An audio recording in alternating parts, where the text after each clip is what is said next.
ఎవరు పట్టించుకోరు సార్. మీరు అడిగినరా? అడిగినాం సార్, అడిగితే లంచం అడిగారు. ఏం లంచం అడిగారు? 5,000 అడిగారు. దేని కొరకు? అది చేయడానికి. ఏమి చేయడానికి?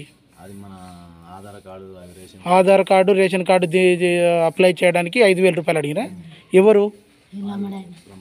లంబడాయన అంటే అట్లా అన్నా కానీ అదే పట్వారి విఆర్ఓ.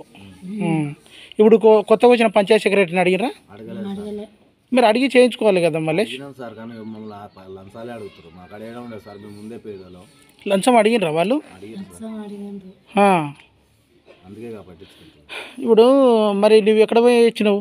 నేను దేశం పోయి వస్తే మన ఎఫ్సిడి సార్లు పట్టుకొచ్చి ఎఫ్ఎస్డి పట్టుకొచ్చి మాకు ఇంత సాయం చేస్తారు సార్ వాళ్ళు. నా నుంచి ఇంకా సార్ వాళ్ళే కొంచెం మమ్మల్ని ఎంకరేజ్ చేస్తుంటే ఇంకా మేము దేశాలు పోకూడదు, అవి పోకూడదు అన్నాము. మేము ఇండే ఉంటున్నాం సార్, అలా మాటని ఇంకా మేము ఎక్కడ పోతలేము, ఇంకా ఇంటికాడనే ఉంటున్నాం. ఏ పని లేదు, ఏం లేదు సార్.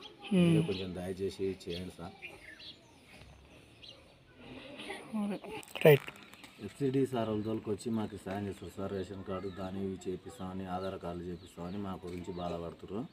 వాళ్ళ గురించే మాట అని మేము ఎక్కడ వెళ్తలేము సార్. వాళ్ళ మాట తీసేయకుండా మేము వెళ్ళాం సార్, వాళ్ళే మాకు సాయం చేస్తారు. ఇప్పుడు ఊర్లో ఏం పని చేసుకుంటున్నారు మీరు? ఏం పని లేదు సార్. కూలికి ఊడుకోవచ్చలేరా? చెప్పు, నీ పేరు చెప్పు. నిమ్మల వీరయ్య, చిన్న వీరయ్య. అయితే ఇప్పుడు తండ్రి చచ్చిపోయినాడు, అంతవరకు పట్టించుకుంటాడు సార్. పట్టించుకోకుండా మొత్తం వాళ్ళు ఎక్కడెక్కడన్నా పోయి పోరాడు వచ్చి తల్లి కాబెట్టుకున్నప్పుడు వచ్చి ఏదమ్మా రాత్రి ఎత్తుకొని పోతాడు. ఇప్పుడు వీళ్ళకి ఎందుకు మళ్ళీ Aadhaar card, ration card, bank అకౌంట్లు చేసుకోలేదు సార్? మొత్తం నేను బయటకు పోయినాక తల్లి గుర్తులేదు. దేశాలతో పోతాడు, అక్కడనే వచ్చి తల్లి ఏమైనా దాపెట్టుకుని ఊడిసి ఇంత బతికించుకుంటే మళ్ళీ ఆయన కూడా అప్పరపాటు నేను అనేది ఏంటంటే ఇప్పుడు వీళ్ళకి ఆధార్ కార్డు ఇప్పటి వరకు దిగలేదంట.